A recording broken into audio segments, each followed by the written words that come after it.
अगवणेंचा मामा जालिंदर सुपेकरचं कराड कनेक्शन, कराडला बीड जेलमध्ये ठेवण्यामागे सुपेकर असल्याचा दमाने यांचा आरोप। तर सुपेकरांनी जेलमधल्या आरोपींकडून 300 कोटींची मागणी केली। सुरेश धसांचा निलेश चव्हाणचा ताबा वारजे पोलीस घेण्याची शक्यता, निलेश विरोधात वारजे पोलिसात आर्म्स ऍक्ट नुसार गुन्हा दाखल। नाराजी व्यक्त करणं गुन्हा असेल तर तो मला मान्य, पक्षातल्या हकालपट्टीवर सुधाकर बडगुजर यांची प्रतिक्रिया, कारवाई एकतर्फी असल्याचं देखील वक्तव्य।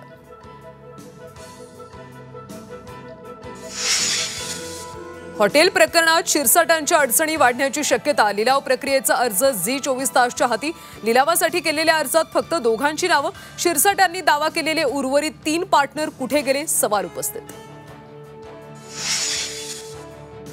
अजित पवार पक्षात एकाकी, दादांवर टीका झाली तर कुणीही पुढे येत नाही, दुसऱ्या फळीतले नेते कुठे आहेत, रोहित पवारांचा सवाल।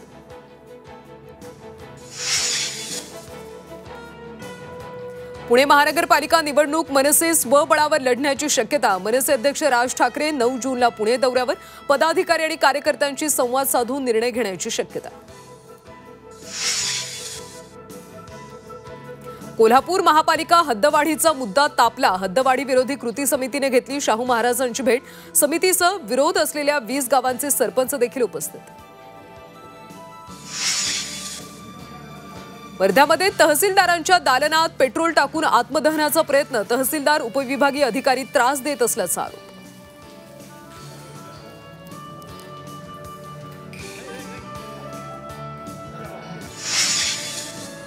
आणि सह्याद्रीच्या कुशीत मान्सूनच्या पावसाची अद्याप प्रतीक्षा, सह्याद्रीच्या कुशीतली धरणं अजूनही कोरडीच, कुकडी प्रकल्पातले 7 आणि भीमा भामा खोऱ्यातली 3 धरणं पावसाच्या प्रतीक्षेत।